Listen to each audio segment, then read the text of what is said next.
मेहनत या किस्मत। उत्तर प्रदेश के बलिया गांव में दो सगे भाई रहते थे। बचपन में ही माँ बाप के गुजर जाने के बाद सचिन ने अपना और अपने छोटे भाई रोहन का ख्याल रखा। सचिन बहुत ही मेहनती और ईमानदार था। उसका मानना था कि मेहनत करके ही वह अपनी गरीबी को दूर कर सकता है। यही सोचकर वो दिन रात मेहनत करता, जबकि रोहन अपने भाई के एकदम विपरीत था। वो हमेशा सोचता कि गरीबी में रहना ही उसकी किस्मत है, वही होगा जो उसकी किस्मत में लिखा होगा। ऐसा सोचकर वो अपना जीवन जीता। एक बार दोनों भाइयों ने मिलकर गांव के सेठ की जमीन को किराए पर लिया और साथ मिलकर खेती करने का फैसला किया। सचिन खेत में दिन रात बहुत मेहनत करता और वहीं रोहन उसके बिल्कुल विपरीत कुछ भी काम नहीं करता था और दिन भर में 1 या 2 बार जाकर भगवान से अच्छी फसल की प्रार्थना करता। इसी तरह समय बीतता गया। कुछ समय बाद खेत की फसल पककर तैयार हो गई। फिर दोनों ने फसल को बाजार ले जाकर बेच दिया और उनको अच्छा पैसा मिला। घर आकर सचिन रोहन को कहने लगा, इस धन का ज्यादा हिस्सा मुझे मिलेगा क्योंकि मैंने खेत में ज्यादा मेहनत की है। ये बात सुनकर रोहन बोला, नहीं नहीं, धन का ज्यादा हिस्सा मुझे मिलना चाहिए क्योंकि मेरी किस्मत में इतनी अच्छी फसल होना लिखा था। ये सब मेरी प्रार्थना और किस्मत का कमाल है। फिर दोनों अपनी अपनी बात को लेकर बहस करने लगे। जब कोई फैसला नहीं निकला तो अंत में वो दोनों धन के बंटवारे के लिए मोटू सेठ के पास पहुंच गए और सचिन ने सेठ जी को सारी बात बता दी। सेठ जी ने सारी बात सुनकर उन दोनों को एक एक थैला चावल का दिया, जिसमें कंकड़ भी मिले हुए थे। अब तुम लोग मेरी बात को ध्यान से सुनो। कल सुबह तक तुम दोनों को इसमें से चावल और कंकड़ अलग करके लाने हैं। तब करूंगा मैं फैसला कि धन का ज्यादा हिस्सा किसको मिलना चाहिए। दोनों चावल के थैले को लेकर अपने घर आ गए। सचिन ने रात भर जागकर चावल और कंकड़ को अलग किया, लेकिन रोहन चावल के थैले को ले जाकर मंदिर में रखाया और भगवान से चावल में से कंकड़ अलग करने की प्रार्थना की और किस्मत के सहारे थैले को वहीं छोड़ दिया। अगले दिन सचिन चावल और कंकड़ को अलग अलग करके सेठ जी के पास आया, जिसे देखकर सेठ जी बहुत खुश हुए। वहीं रोहन थैले को वैसे के वैसे ही लेकर आ गया। फिर सेठ जी कहने लगे, रोहन तुम दिखाओ, तुमने कितने चावल साफ किए हैं। आप थैला खोलकर खुद ही देख लीजिए। मुझे मेरे भगवान और अपनी किस्मत पर पूरा भरोसा है और मेरे सारे चावल खुद ब खुद साफ हो चुके होंगे। जब थैला खोला तो चावल और कंकड़ वैसे के वैसे थे। ये देखकर रोहन की आंखें फटी की फटी रह गई। फिर सेठ जी ने रोहन को समझाया और कहा, अरे भगवान के पास सिर्फ उनकी ही प्रार्थना पहुंचती है जो मेहनत करते हैं। अगर किस्मत के भरोसे बैठे रहोगे तो भूखे मर जाओगे। जीवन में मेहनत करना सीखो, किस्मत खुद ब खुद अच्छी हो जाएगी। फिर सेठ जी ने धन का ज्यादा हिस्सा सचिन को दे दिया। इस घटना से रोहन की आंखें भी खुल गई और फिर वो अपने भाई के साथ मिलकर जी जान लगाकर मेहनत करने लगा और अब की बार उनकी फसल पहले से भी अच्छी हुई। कुछ ही दिनों में दोनों भाइयों ने मेहनत से अपनी किस्मत को बदल दिया और गरीबी को हमेशा हमेशा के लिए दूर कर दिया। अगर आपको हमारी ये कहानी अच्छी लगी तो जल्दी से इस वीडियो को लाइक कर दो और हाँ, चैनल को सब्सक्राइब करना तो आप बिल्कुल भी मत भूलना। तभी तो रोज आप हमारी अच्छी अच्छी कहानियाँ सुन पाएंगे।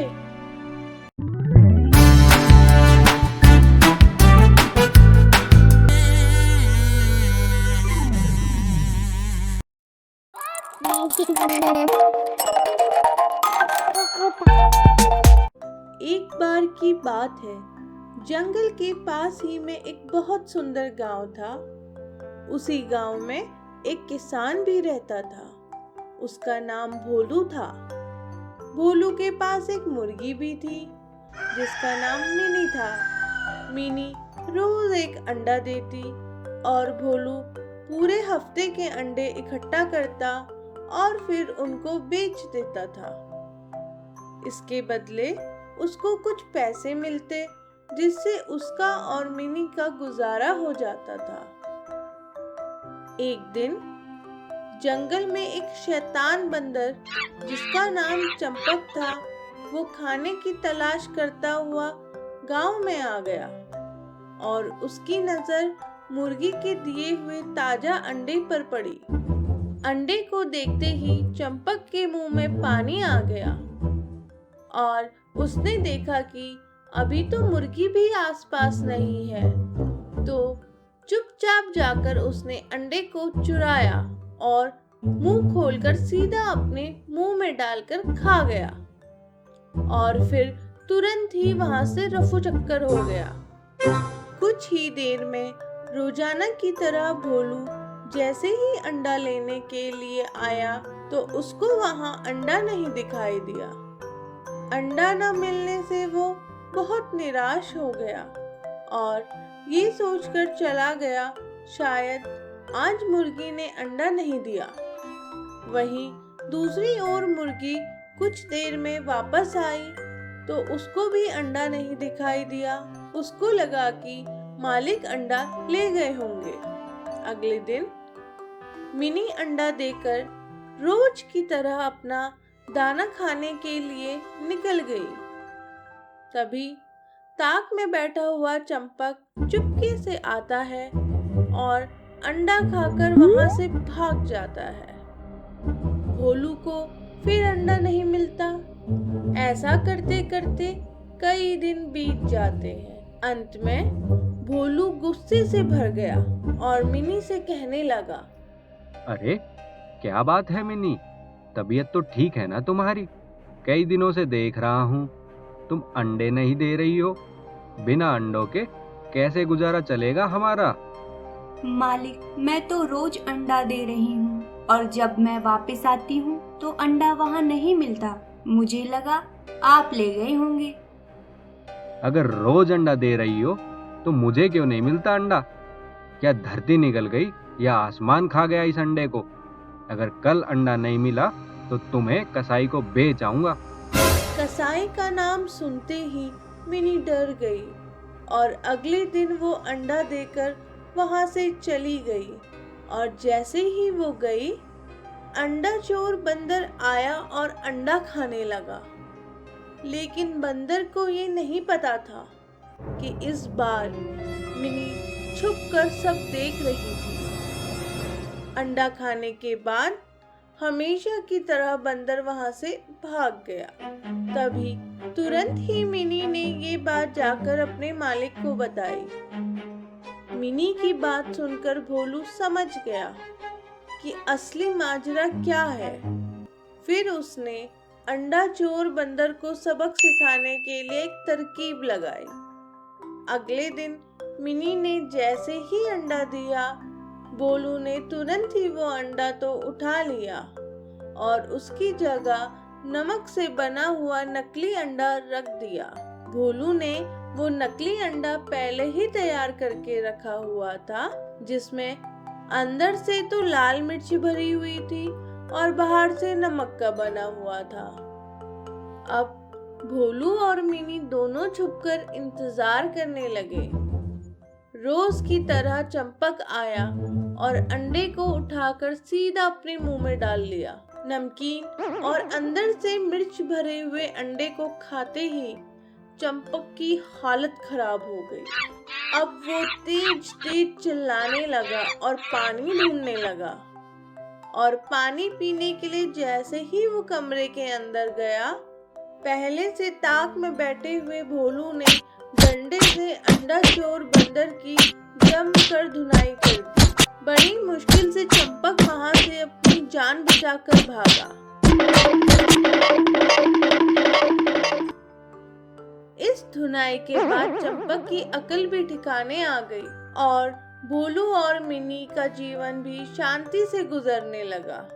अगर आपको हमारी ये कहानी अच्छी लगी तो जल्दी से इस वीडियो को लाइक कर दो और हाँ, चैनल को सब्सक्राइब करना तो आप बिल्कुल भी मत भूलना। तभी तो रोज आप हमारी अच्छी अच्छी कहानियां सुन पाएंगे।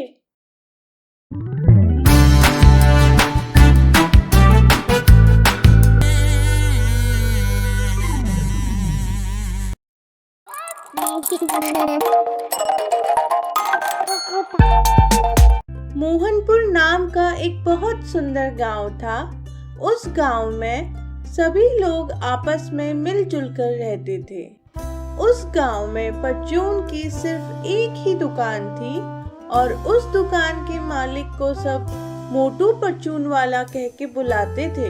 वो बहुत ही लालची और मक्कार था। गांव में परचून की सिर्फ उसकी ही दुकान थी। इस बात का वो बहुत नाजायज फायदा उठाता था। वो शहर से सस्ते दाम में सामान लाकर गांव वालों को महंगे दाम में बेचा करता था और खूब मुनाफा कमाया करता था। अब जल्द ही दिवाली आने वाली थी तो मोटू शहर के बड़े गोदाम पर पटाखे लेने पहुंच गया।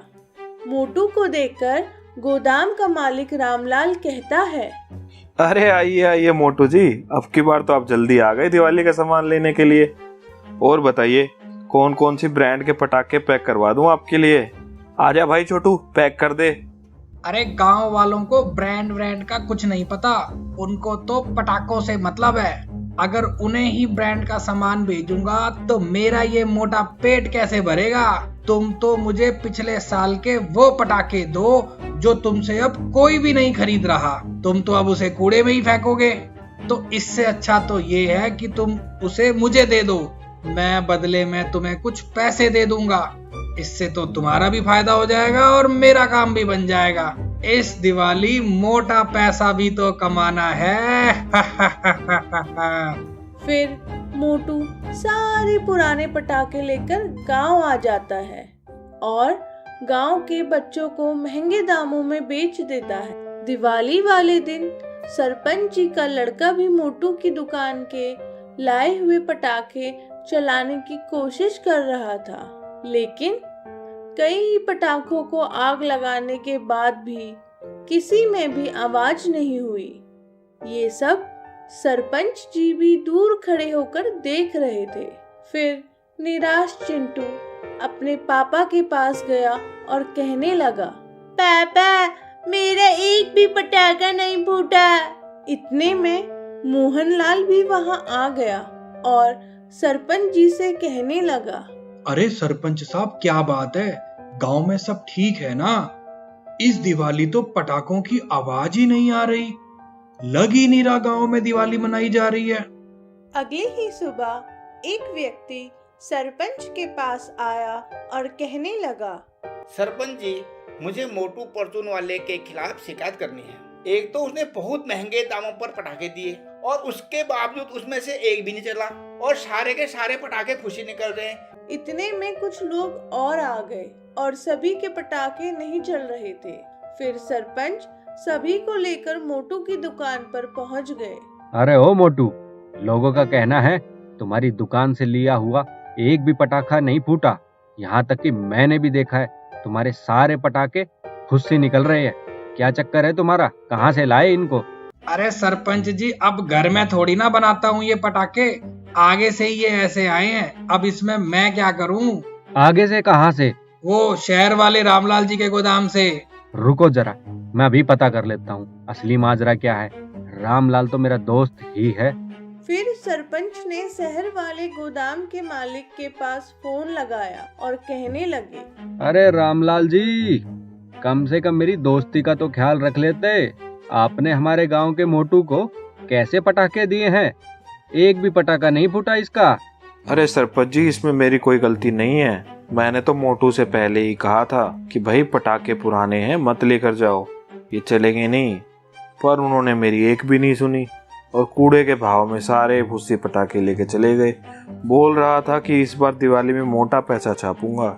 सच्चाई सुनते ही सरपंच जी गुस्से में भर गए और कहने लगे, अरे मोटू, तू तो बड़ा धोखेबाज है रे। एक तो इतने महंगे पटाखे और ऊपर से सारे भुस्सी। अब तो तेरे लालच की कोई सीमा ही नहीं रही। आज ये तेरा लालच तेरी दिवाली मनवा कर ही रहेगा। गांव वालों, आज इस लालची को सबक सिखाकर ही रहेंगे हम। इसने पूरे गांव की दिवाली खराब कर दी। मारो इसको।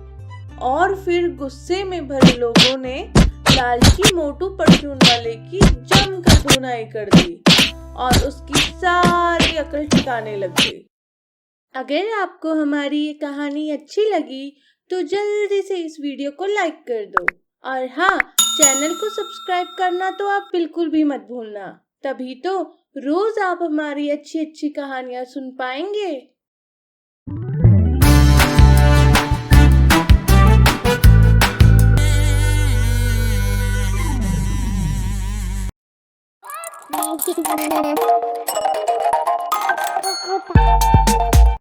अपनी रिटायरमेंट के बाद ताऊ धर्मवीर ने फैसला किया कि अब वो अपने जीवन भर की कमाई के पैसे से अपने जीवन को अच्छे से एंजॉय करेंगे। एक दिन ताऊ धर्मवीर ने सोचा, अरे पूरी जिंदगी कमा लिया, अब कुछ मजा किया जाए। क्यों ना जंगल के बीच में जाकर पार्टी की जाए। जंगल के बीच में जाकर नदी के किनारे बैठूंगा और मजे से मैगी पार्टी करूंगा। और हाँ दोस्तों, आप भी मेरे साथ जुड़े रहना आज के व्लॉग में। आज हम जंगल में चलेंगे पार्टी करने। अगर आज का व्लॉग अच्छा लगे तो चैनल को सब्सक्राइब कर देना। जुड़े रहिए अपने ताऊ धर्मवीर के साथ। फिर ताऊ धर्मवीर अपना सामान लेकर जंगल की तरफ चल दिए और चलते चलते वो घने जंगल में पहुंच गए। तभी अचानक से तेज तूफान के साथ बारिश आ गई।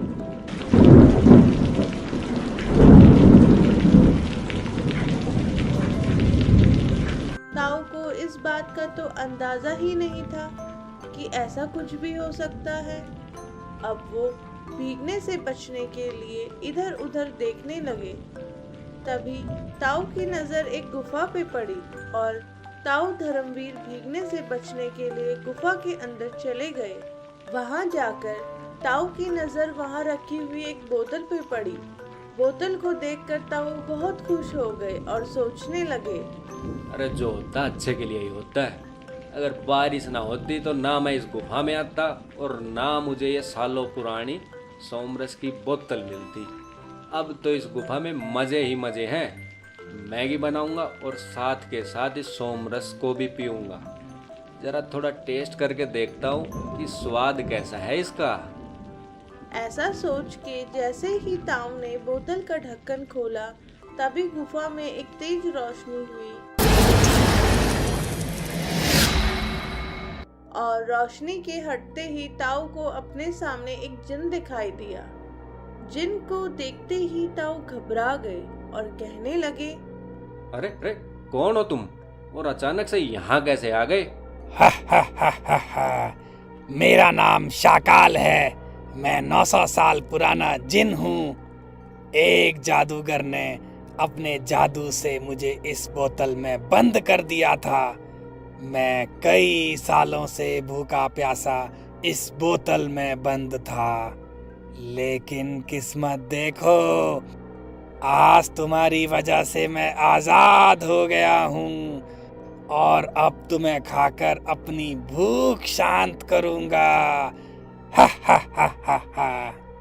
ताऊ धर्मवीर सोचने लगे, अरे आज तो फंस गया मैं। अब तो ये जिन मुझे पक्का खा जाएगा। अब क्या करूं, कैसे अपनी जान बचाऊं? तभी ताऊ को एक तरकीब सूझी और ताऊ कहते हैं, अच्छा चल झूठे, इतना बड़ा आदमी इस बोतल में कैसे आ सकता है? अरे कम से कम झूठ तो मत बोल। मुझे खाना है तो खा ले, लेकिन मैं नहीं मानता तू इस बोतल से ही निकला है, झूठा कहीं का। अरे ओ बुड़बक, पहले तो तू तमीज से बात कर। 900 साल पुराना जिन हूं मैं। ये क्या तू करके बोल रहा है मुझसे? और तुम इंसान लोग बोलते होगे झूठ। हम खानदानी जिन हैं, खानदानी।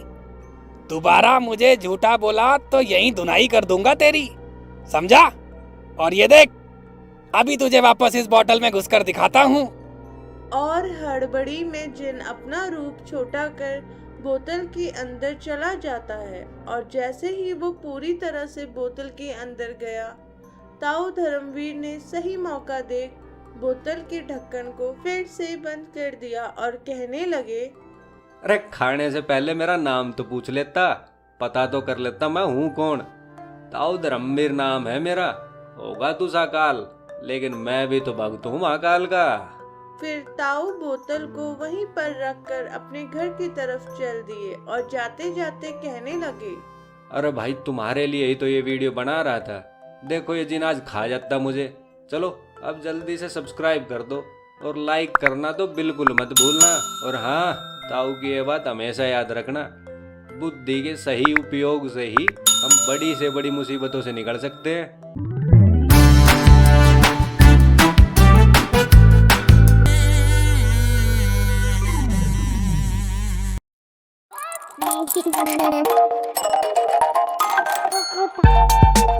आज की कहानी बंदर को लगी मोमोज की लत।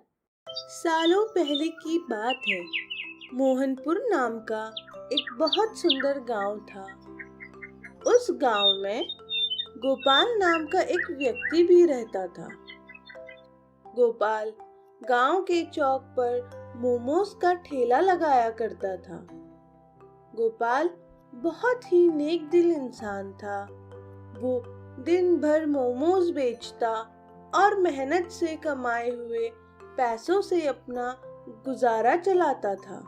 अक्सर रात होते होते उसके पास कुछ मोमोज बच जाया करते थे, तो वो हमेशा बचे हुए मोमोज को पास ही के पेड़ के नीचे रखकर चला जाता था। उसका मानना था कि कल तक तो ये मोमोज खराब हो जाएंगे, इससे अच्छा यही है कि मैं इनको यहीं रख दूं। कोई भूखा जानवर इनको खाकर अपना पेट भर लेगा। उसी पेड़ के ऊपर चंपक नाम का एक बंदर भी रहता था। एक दिन जब गोपाल बचे हुए मोमोज पेड़ के नीचे रखकर चला गया, तो चंपक नीचे आया और मोमोज खाने लगा। मोमोज का स्वाद चंपक को बहुत अच्छा लगा और उसने सारे मोमोज चट कर दिए। अब तो हर दिन चंपक इंतजार करता कि कब शाम हो और गोपाल के बचे हुए मोमोज खाने को मिले। रोज मोमोज खा खा कर चंपक को मोमोज की लत लग गई थी। अब तो मोमोज खाने के लिए वो इतना उतावला रहता था कि एक बार तो वो दिन में ही ठेले से मोमोज चुरा कर खाने के लिए आ गया। लेकिन गोपाल ने उसको देखकर डंडे से डराकर उसे वहां से भगा दिया। कुछ समय बाद अब सर्दियों के दिन आ गए।